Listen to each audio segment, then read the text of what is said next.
Shabbat Shalom, hermanos. Dispongamos nuestro corazón y mente a aprender, a nutrirnos de nuestro Elohim Yeshua, a ser cada día más gratos ante su rostro, a poder centrarnos y concentrarnos, enfocarnos, realmente entender y comprender los conocimientos que nos entreguen nuestros instructores. Amén. Amén. Amén. Gracias, hermano. Continuamos nosotros y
Bamidbar, Kol Korekan Bamidbar, Bamidbar, Kol Korekan Bamidbar, Bamidbar, Kol Korekan Bamidbar.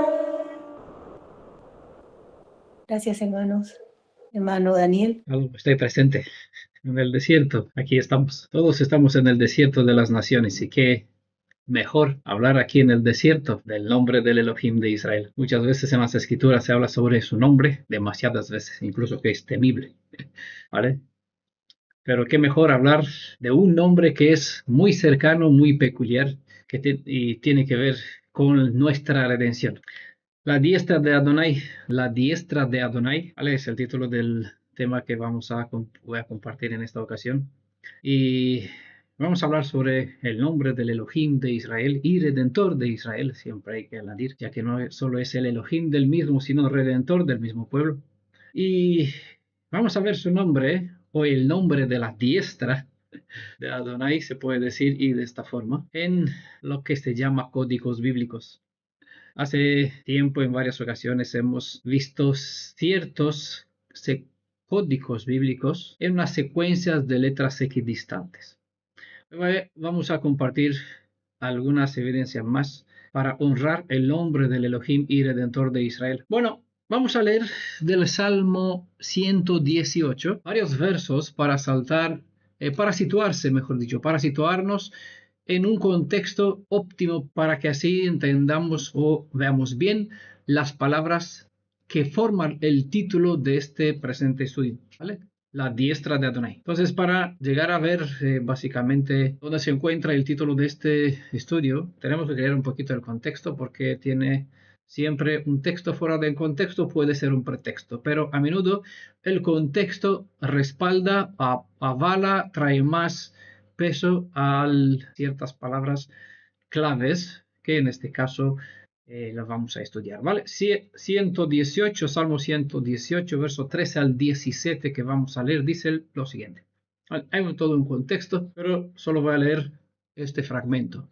Se me empujó para abatirme, pero ¿quién vino en mi ayuda? Decía aquí David. Adonai vino en mi ayuda, mi fuerza y mi cántico es Adonai. Él ha sido para mí la salvación. Verso 15 dice, clamor de júbilo y salvación en las tiendas de los justos. La diestra de Adonai hace proezas. Excelsa la diestra de Adonai. La diestra de Adonai hace proezas. Verso 17, no he de morir. Si no voy a morir, ¿qué voy a hacer? Por lo tanto, viviré.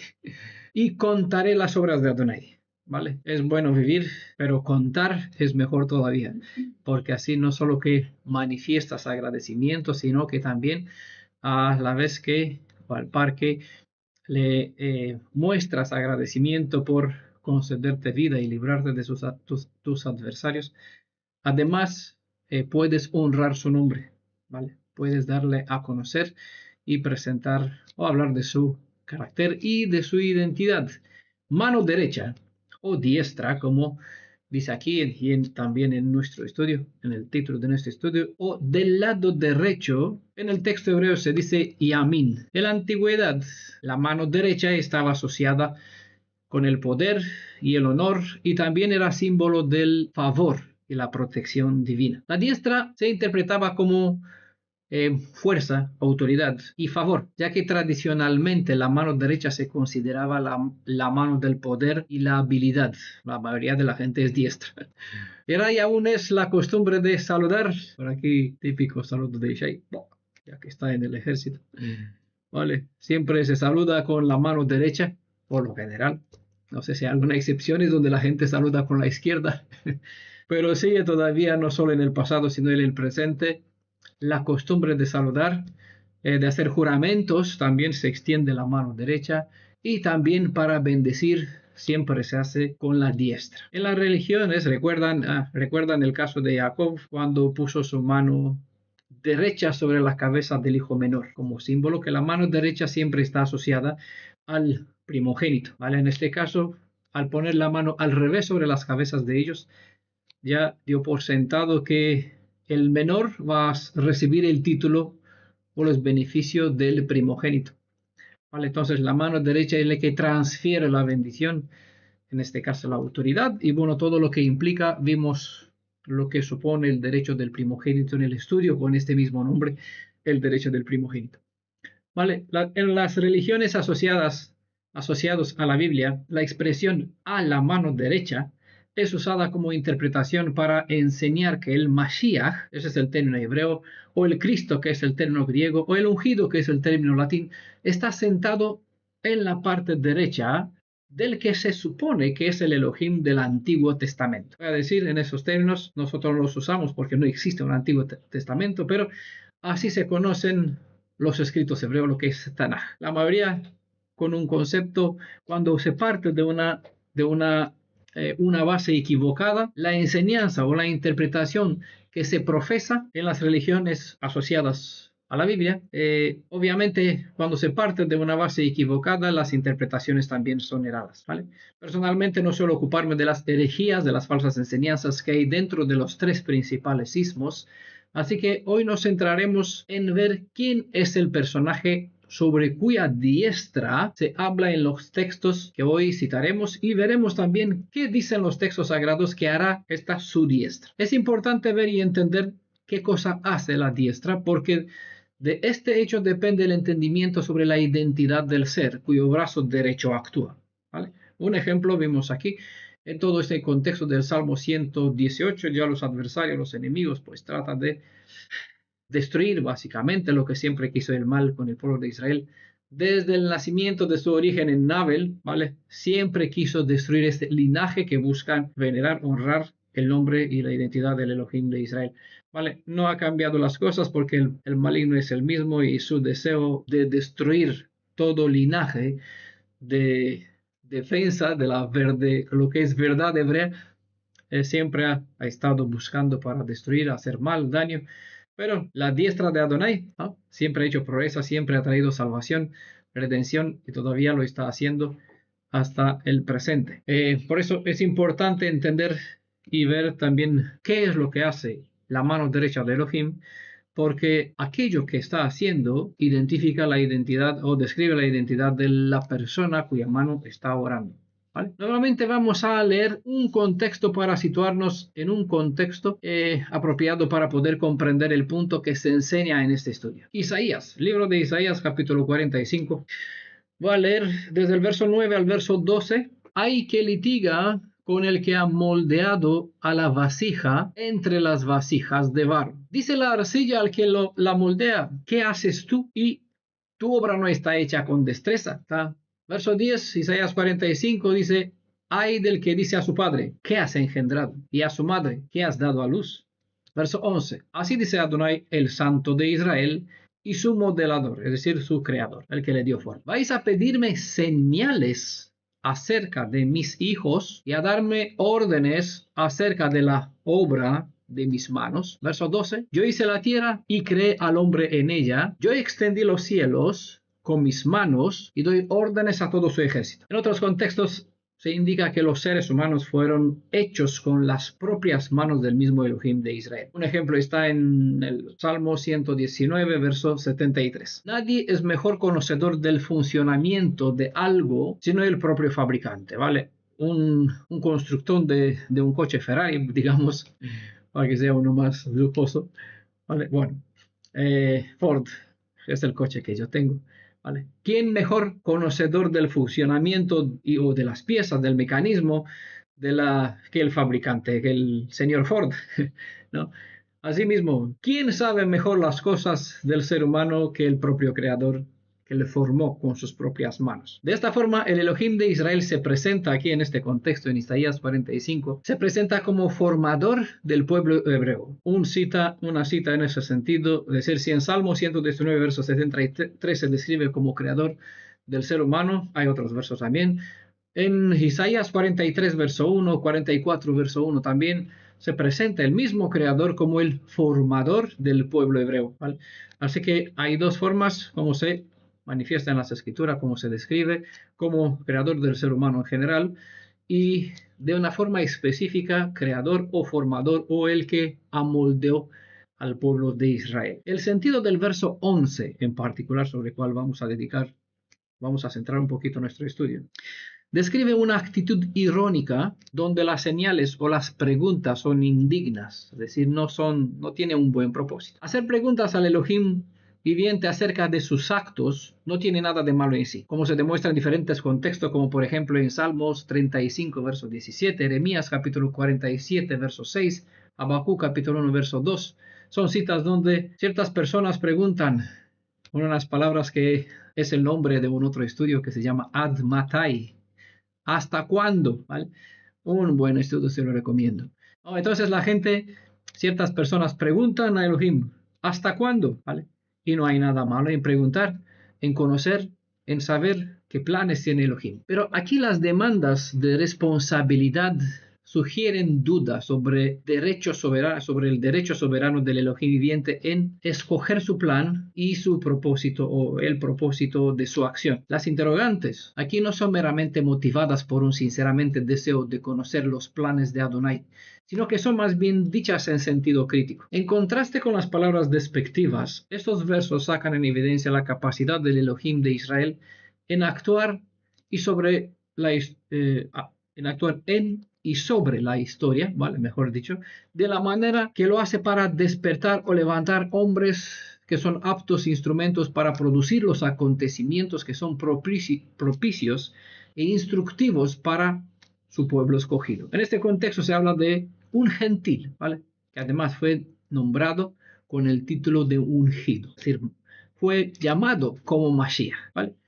No Hamashiach, Mashiach. Bueno, dejamos así porque es un término bastante genérico. Entonces, esto quiere decir que, aunque algunos ponen en duda la forma de actuar del Elohim de Israel, él sabe que está haciendo aún cuando para alcanzar sus propios planes usa un gentil, ¿vale? Lo mismo verá en Apocalipsis 17, creo, donde habla de 10 poderes que él mismo le pone en la cabeza a hacer ciertas cosas para cumplir sus propósitos, ¿vale? Sus propósitos, vemos en todas las escrituras, siempre tiene que ver con los hijos de Israel, ¿vale? El hecho que en este contexto de Isaías es implicado el apelativo de 4 consonantes, de 4 letras del Elohim de Israel, reafirma su absoluto control sobre todas las cosas que tiene que ver con el resto del remanente de su pueblo, aun cuando este está diseminado entre las naciones gentiles. Él está velando sobre todo cuanto tiene que ver con sus hijos. El capítulo 45 del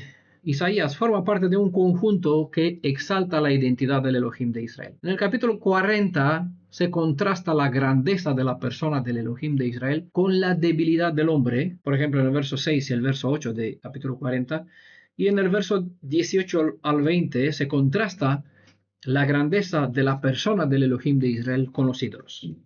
Cosa que, evidentemente, los ídolos son meros mitos deificados, son vanidad, como se presenta, es decir, cosas vanas. En el capítulo 41 se presenta la grandeza de su propósito, quien a favor de Israel ejerce control incluso sobre el resto de las naciones. En este caso es el imperio medo-persa, y luego vemos sobre el imperio griego a fin de traer la libertad al pueblo de Israel y reconstruir la identidad nacional hebrea que se ilustraba por medio de reconstruir y reedificar la muralla de Jerusalén.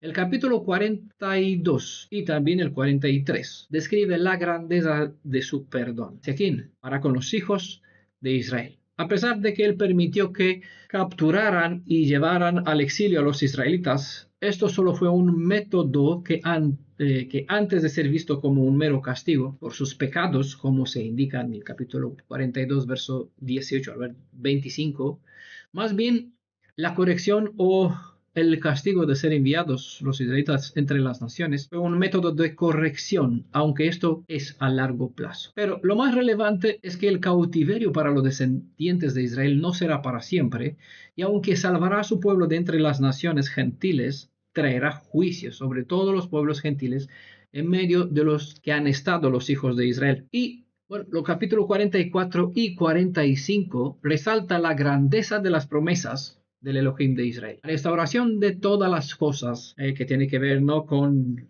el planeta, sino con la nación hebrea.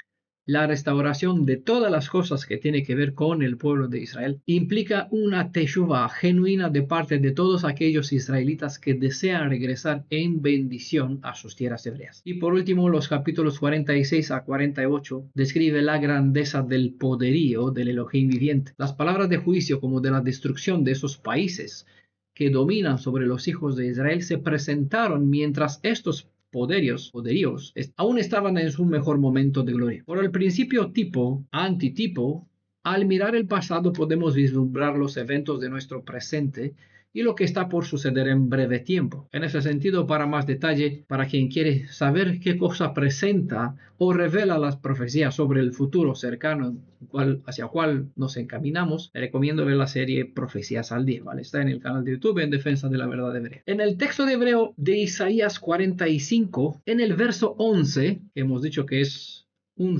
verso clave de nuestro estudio, hay un sod, es decir, hay un secreto que se esconde en lo que llamamos códigos bíblicos o secuencia de letras equidistante. SLE es su forma corta de escribir secuencias de letras equidistantes, donde en un salto de 3 consonantes se puede leer el nombre sobre todo nombre, es decir, el apelativo de 4 letras del Elohim y Redentor de Israel. No sé si alguien puede poner el texto, al menos que se ve aquí.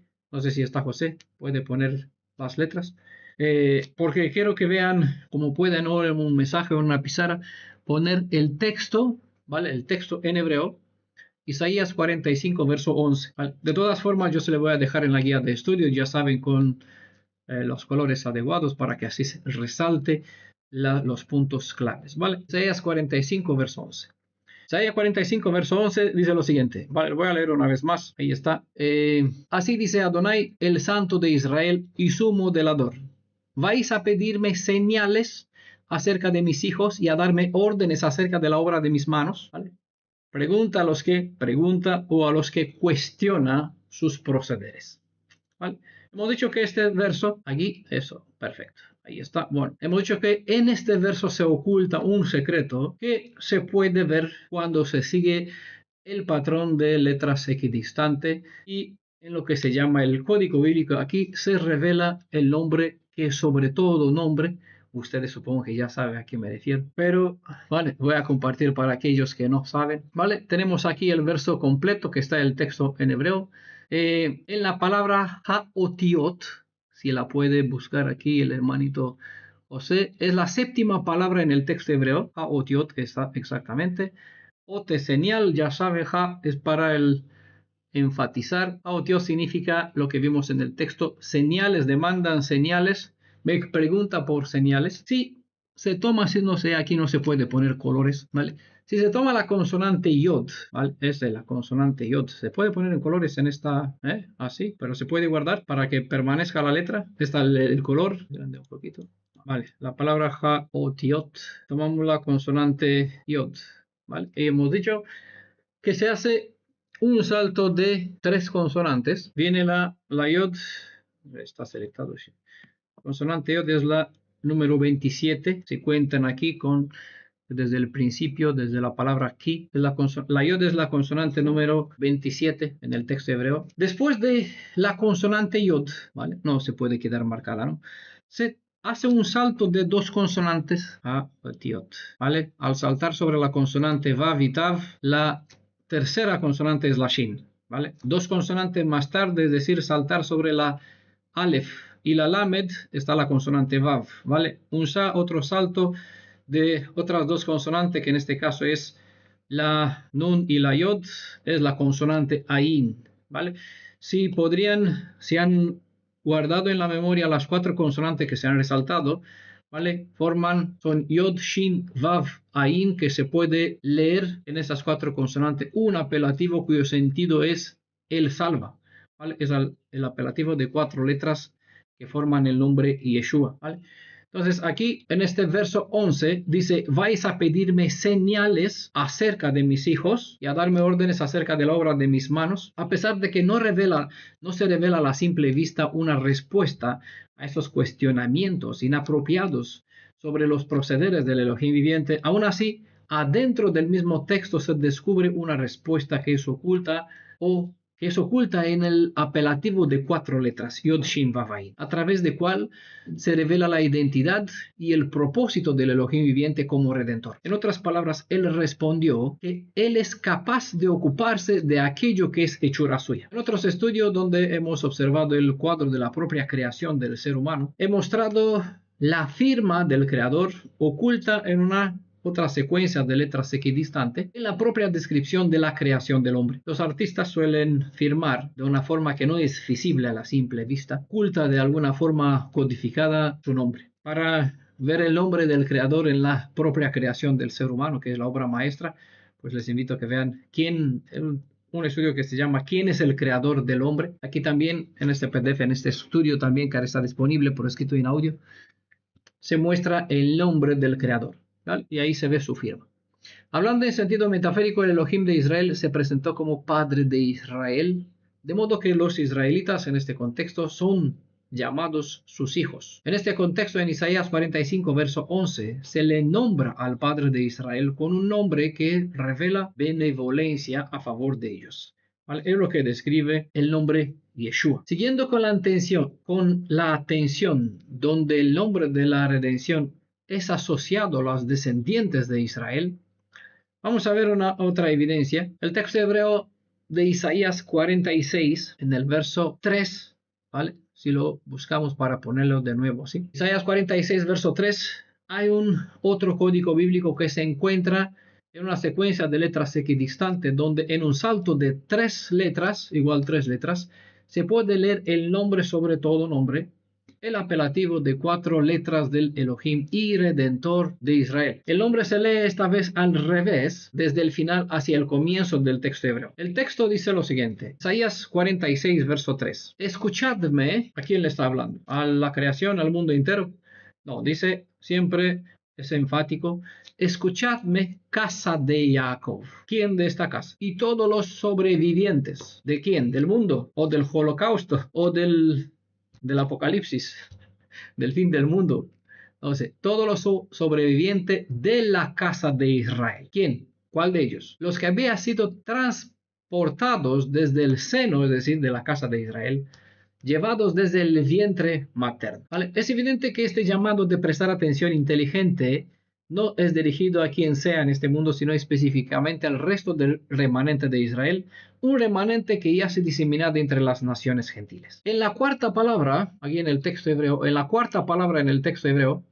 está el nombre del patriarca y padre de todos los israelitas, Jacob, ¿vale? Es el nombre Jacob, Yod, Ayin, Kof y Bet, ¿vale? Esas son las 4 consonantes del nombre de Jacob. La segunda consonante de este nombre es Ayin, en el nombre de Jacob. Ayin, si recuerdan el significado pictográfico de las consonantes, Ayin significa ojo, ¿vale? E Inaim son ojos, en forma plural. Ayin significa ojo, de modo que el mensaje de atención, porque lo que dice, así comienza Isaías 46, escuchadme, es decir, presten atención, suma atención. La consonante yin atrae la atención para fijar nuestro ojo, nos insta a fijar nuestro ojo en un nombre en concreto, porque el nombre Jacob excluye toda falacia cristiana sobre un supuesto Israel espiritual. Vale, si fuera solo aquí en el texto la casa de Israel, bueno, a ver cuál Israel, porque se inventó un Israel espiritual, pero el nombre Jacob excluye el concepto de la dogma de reemplazo, donde Israel físico ha sido reemplazado por un supuesto inventado creado en el cristianismo llamado Israel espiritual, unos hijos espirituales. Por esta falsa y herética enseñanza deriva de una falsa interpretación que he dicho al principio. Al partir con una base equivocada hay conceptos errados. No nos ocupamos de las herejías de los demás, no es nuestro deber, nosotros nos centramos para hablar a quien aquí está hablando en el texto. Escuchadme, casa de Jacob, los sobrevivientes de la casa de Israel. ¿Vale?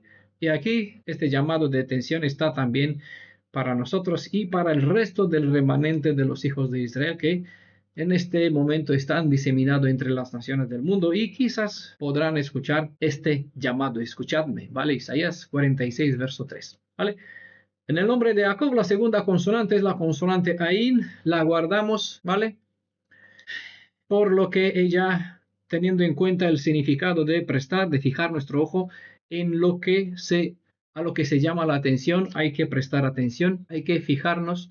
En las escrituras hebreas, el nombre Jacob define la suma de los 12 tribus divididos en 2 reinos, ¿vale? Jacob es un nombre específico, ya no hay un Jacob espiritual, ¿vale?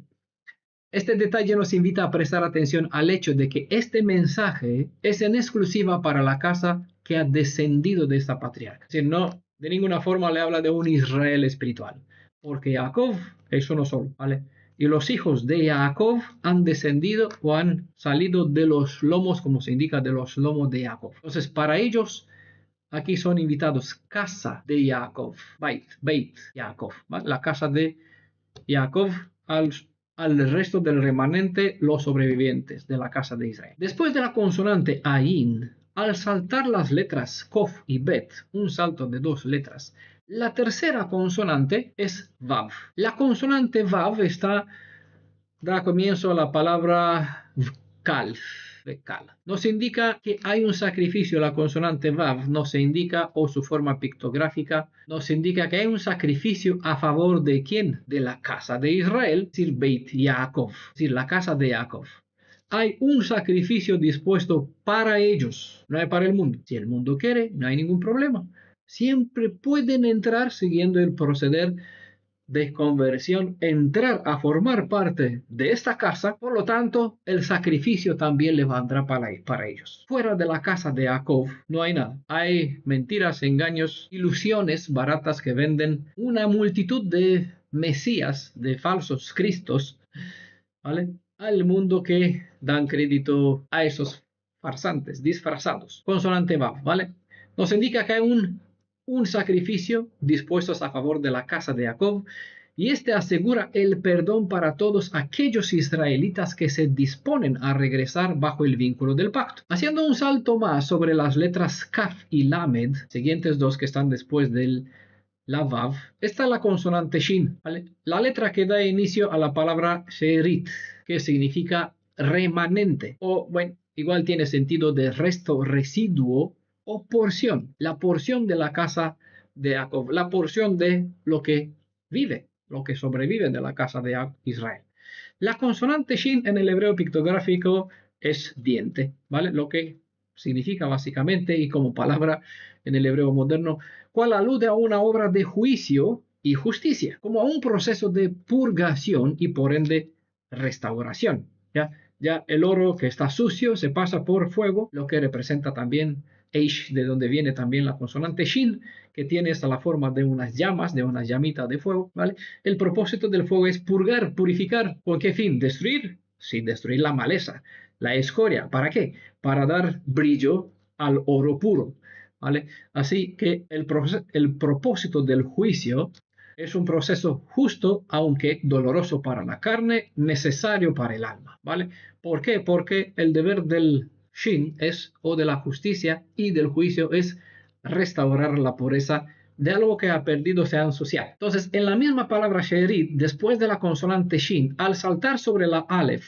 la siguiente consonante Aleph, y la Resh, un otro salto de 2, observamos que la tercera consonante es Yod. La pictografía de la consonante Yod es un brazo que no es cerrado, sino extendido. Un brazo, ¿vale?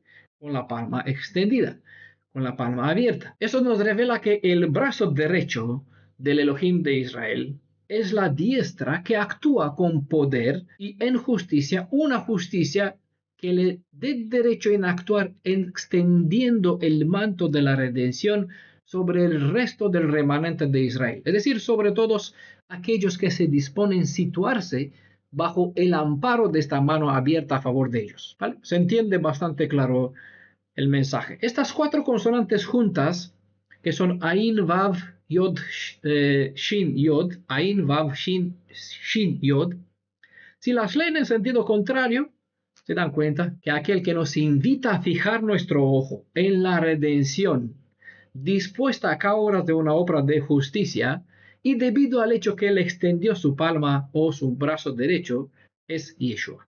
Ese es el nombre de 4 letras, leído al revés, que describe todo lo que se hizo o lo que se está haciendo, de hecho, y se seguirá haciendo a través de una casa, que en este caso es de Jacob, y para ellos, obviamente, para el resto que están viviendo lo que siguen viviendo. En la gematría, es decir, cuando se calcula el valor de las consonantes que forman el apelativo de la redención, es decir, el nombre, sobre todo nombre, el apelativo de 4 consonantes Yod, Shin, Vav, Ayin, es decir, Yeshua, se observa que el total del valor gemátrico o del valor de cada una de estas 4 consonantes es 386, ¿vale? Voy a recortar un poquito el tiempo, se le voy a dejar aquí puesto en la guía. Ya cada uno creo que ha aprendido a ver la correspondencia numérica y saber hacer los cálculos, así que me disculpa porque voy a ahorrar un poquito de espacio para dar la suma exacta. Ustedes pueden hacer el cálculo si quieren probarlo y bien harían.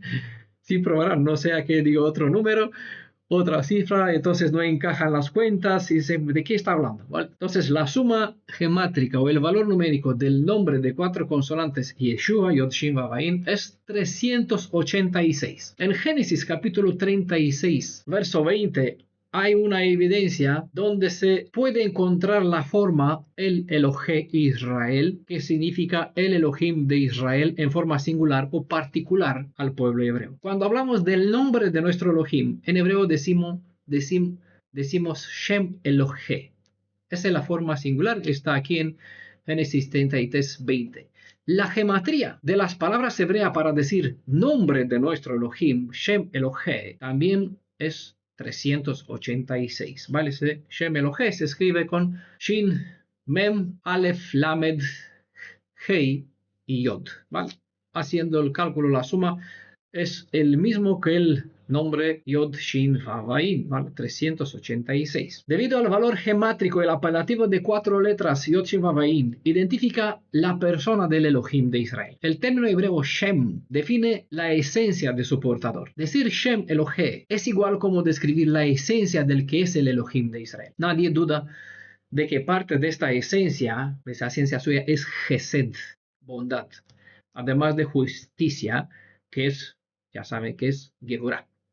Y es por su bondad por cual no fuimos aún destruidos por la Geburah como nación, debido a la descarada rebeldía que le hemos mostrado. No por un mérito nuestro, sino debido a todo cuanto representa su santo nombre, es que Él extendió su diestra redentora, como está escrito en Ezequiel 36. En el verso 21 dice, pero yo he tenido consideración a ustedes, porque los amé mucho, porque es un Elohim, no voy a decir la palabra Dios, bueno, pero así es como se dice, un Dios de amor, porque así se cree, Él es un Dios de amor, un Elohim de amor.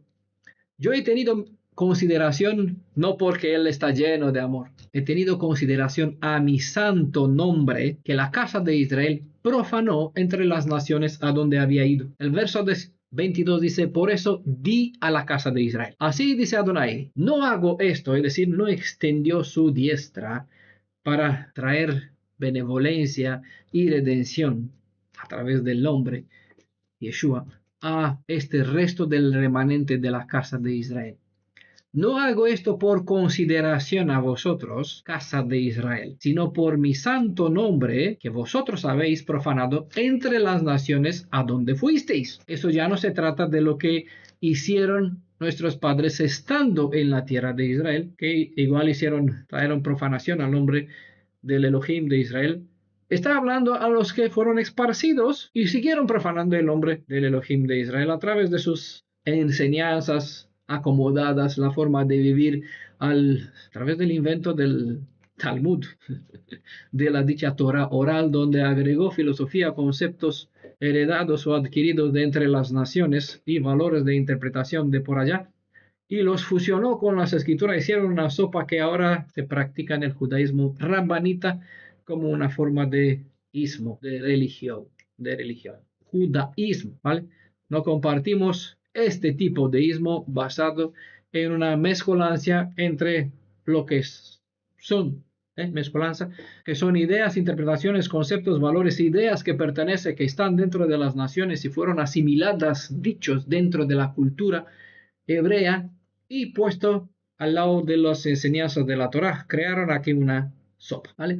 No hago esto por consideración a vosotros, casa de Israel, sino por mi santo nombre que vosotros habéis profanado entre las naciones donde fuisteis. ¿Vale? No está hablando solo los que del judaísmo rabanita, porque estamos todavía dentro de las naciones, ¿vale? Entonces, este verso, Ezequiel 36, verso 22, 21, bueno, este contexto sigue hablando de forma presente, ¿vale? No forma parte no es un regaño, no es una reprensión, no lo voy a citar para hablar de lo que nos compete, debería cada uno verlo y leerse a sí mismo dentro de este contexto.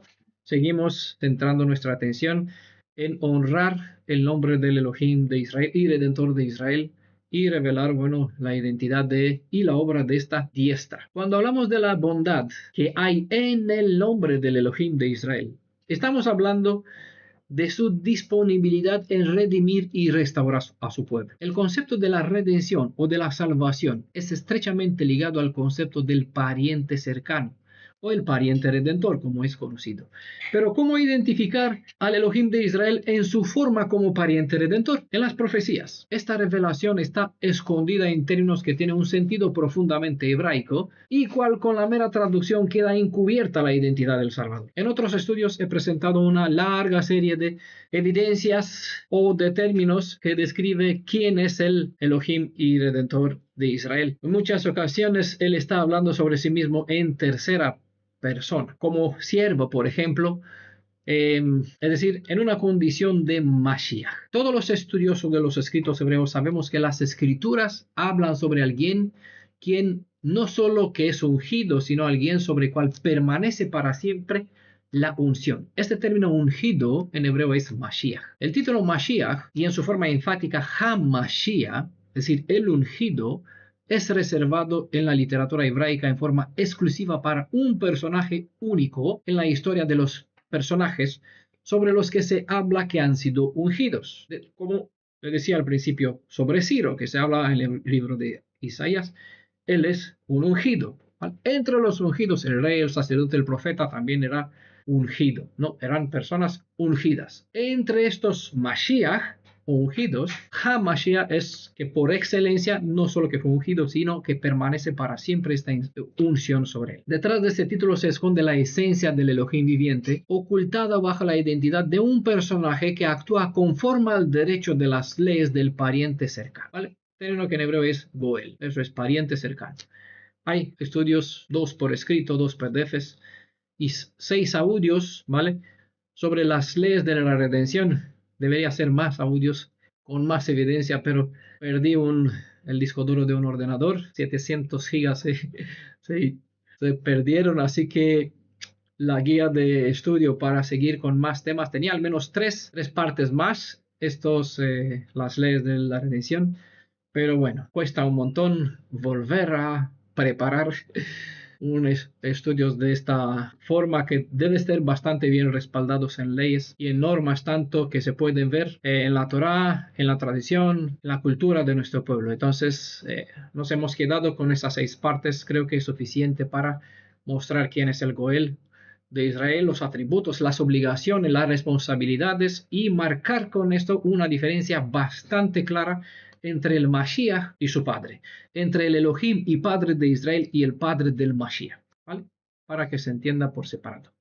El día 10 de la Aviv se nos instruye en escoger el cordero perfecto. ¿De dónde? De toda una manada. El propósito de esa legislación es para poder declarar, tras un periodo de prueba rigurosa, que el cordero seleccionado es en perfecto estado de pureza. De esta misma forma, dentro del abanico de personajes que parecen todos iguales, deben tener como los corderos en un rebaño que todos parecen, bueno, son corderines.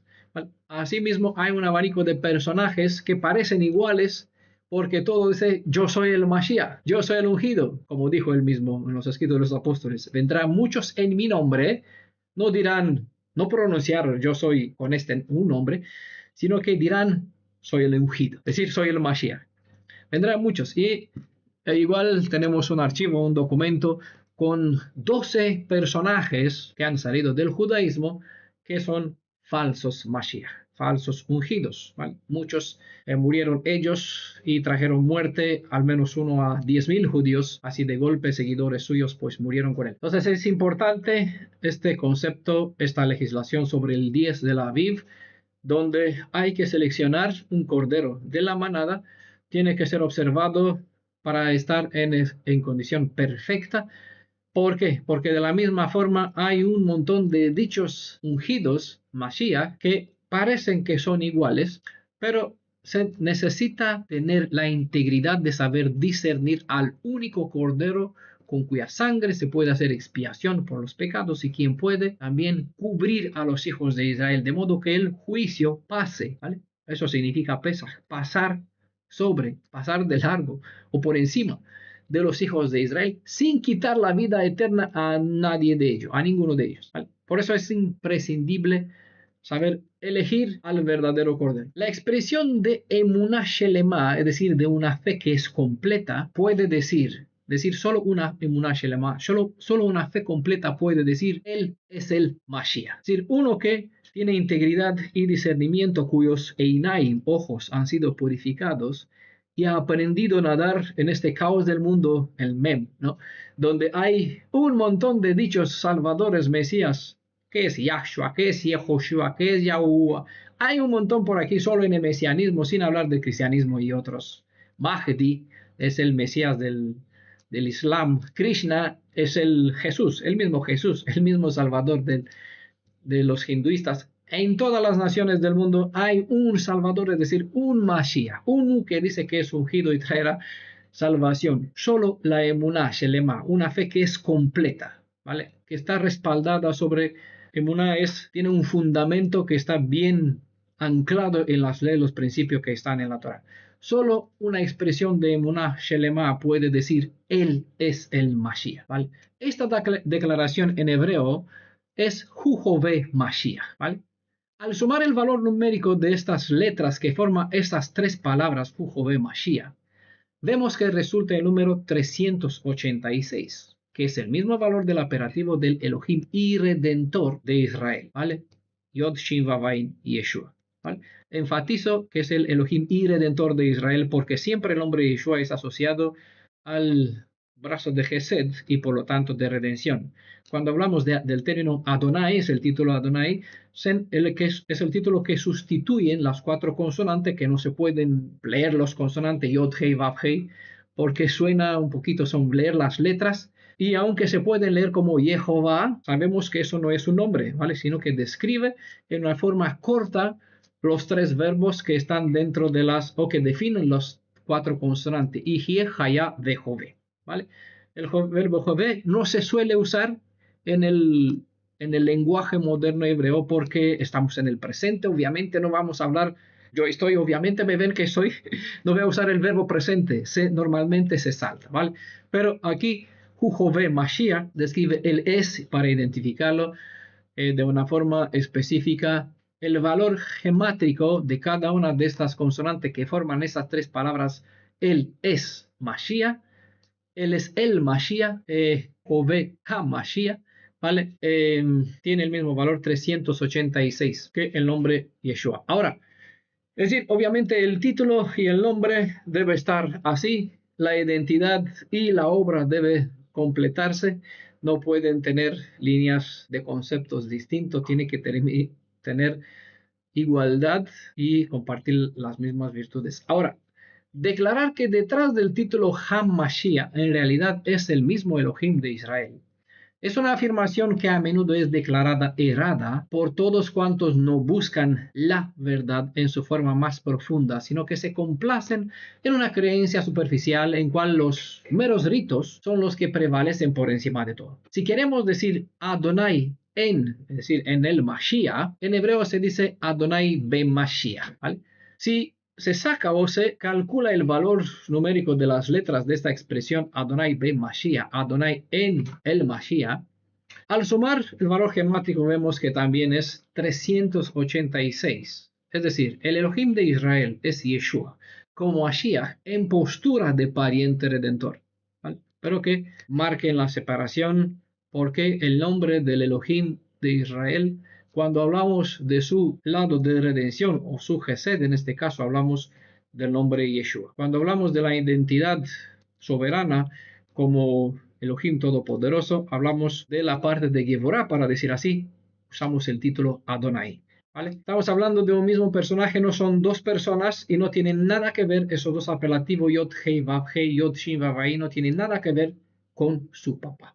¿Vale? Espero que se entienda, que esto quede bastante claro, porque esto marca diferencia entre nosotros y otros ministerios mesiánicos que por aquí tienen algo comparten, pero porque no es sí, sí y no, y no tiene una enseñanza clara y contundente, crea cierta confusión, porque hay muchos cabos sueltos en la línea de enseñanza que ellos comparten, como MC Shalom, como es esto de Javier Palacio, Gozo y Paz. También los testigos de JC también tienen ciertos conceptos que a menudo, como presentan cierta parte de verdad, se da por sentado que estamos hablando de lo mismo. Pero recuerden, 1% mentira, 99% verdad es mentira. ¿Vale? La verdad, lo que es emet, tiene que ser completo.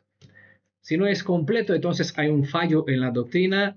No se puede poner el sello verdad hebrea. ¿Vale? Puede tener su verdad o su parte de verdad, pero como hay una puertecita abierta por donde puede acceder el diablo, por aquí pueden injertar otras fuentes, otros conceptos de enseñanzas que a menudo desvía uno de lo que es Torah y hará, es decir, no alcanza a tirar a la diana. Muchos conocen aquello que exclamarán, que dirán, ¿no? Pronunciarán, todos los redimidos de entre las naciones gentiles, en el momento cuando tendrán el segundo y último gran éxodo. Hay bastantes personas que saben qué cosa expresarán.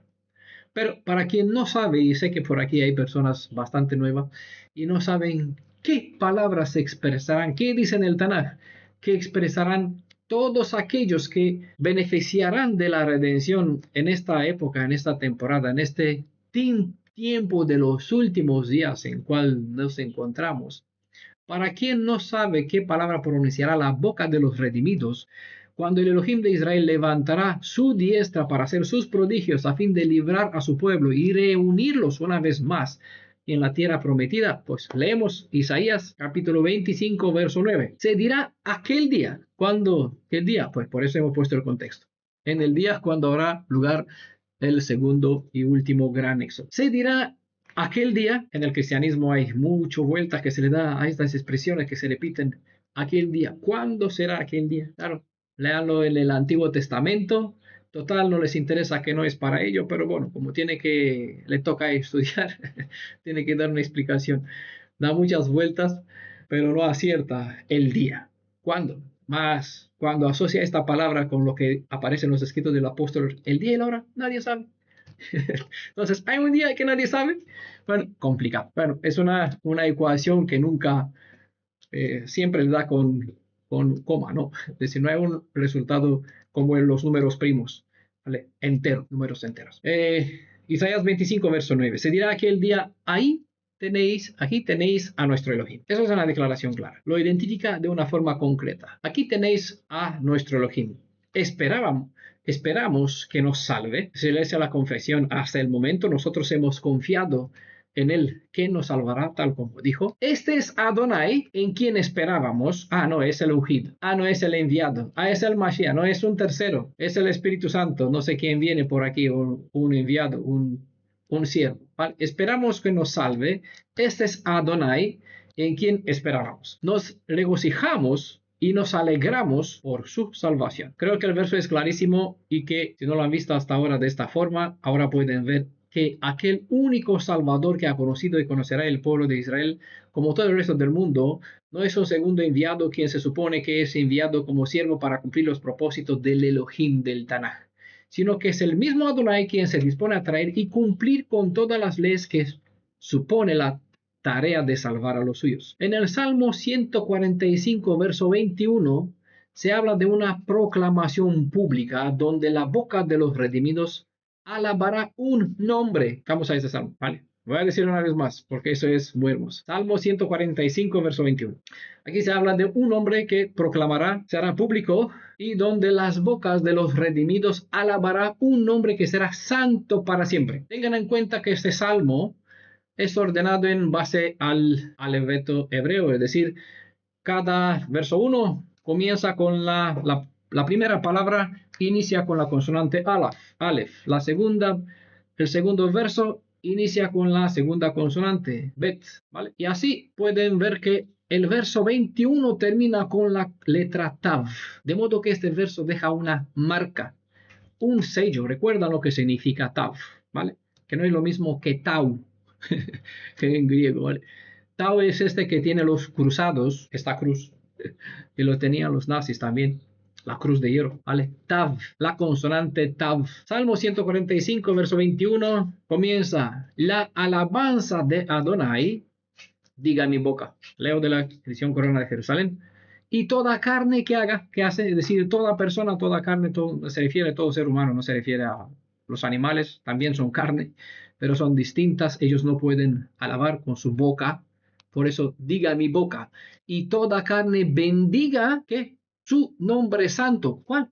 ¿Para cuándo? Para siempre jamás.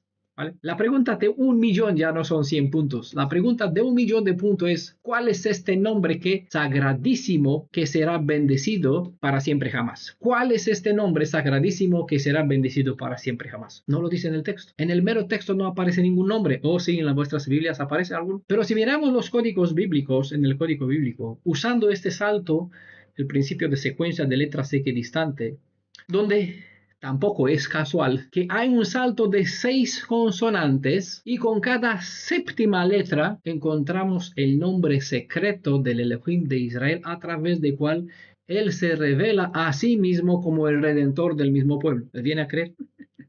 Vamos a poner el texto aquí para que lo vean todos, ¿vale? 2, 3, 1, 2, 3, 4, la quinta palabra. En la palabra viberaj. Y aquí está, ¿vale? Es la consonante que dice y bendecirá, beraj, de la baraj, ¿vale? Que tiene que ver, berajá también, donde se dice Baruch Hashem, bendito sea el nombre, ¿vale? Tiene que ver con la bendición. Vi beraj, es decir, y bendecirá. Esta es la palabra que no por casualidad comienza así. Después de la vav, de la consonante vav, que aquí la tomamos. Después de la vav tomamos la consonante yod, ¿vale? La consonante yod. Después de la consonante yod, hacemos un salto de las siguientes 6 letras y tomamos la séptima letra que es una vav. ¿Es vav, hermano José? Shin. Es shin. Yod, shin. ¿Vale? Después de la yod, un salto de 6 consonantes, la séptima es una consonante shin. Después de cual contamos otras 6 letras y tomamos la séptima que es vav. Un salto más de 6 letras, observamos que la séptima es la última. En la última palabra es la consonante ain. ¿Vale? No se sorprenderán que el nombre Yeshua comienza en cuanto la boca se dispone a bendecir. Es decir, hablar bien o incluso invocar el nombre en cual uno tiene la redención. ¿Vale? El nombre Yeshua comienza con las palabras y bendecirá. La bendición comienza cuando uno abre su boca para bendecir. Cuando abre su boca comienza la bendición, implica el nombre de Yeshua. La letra Tav, que da comienzo al texto del Salmo, que está aquí al principio, la consonante Tav que da comienzo al texto del Salmo 45, verso 21, nos marca este verso con la señal.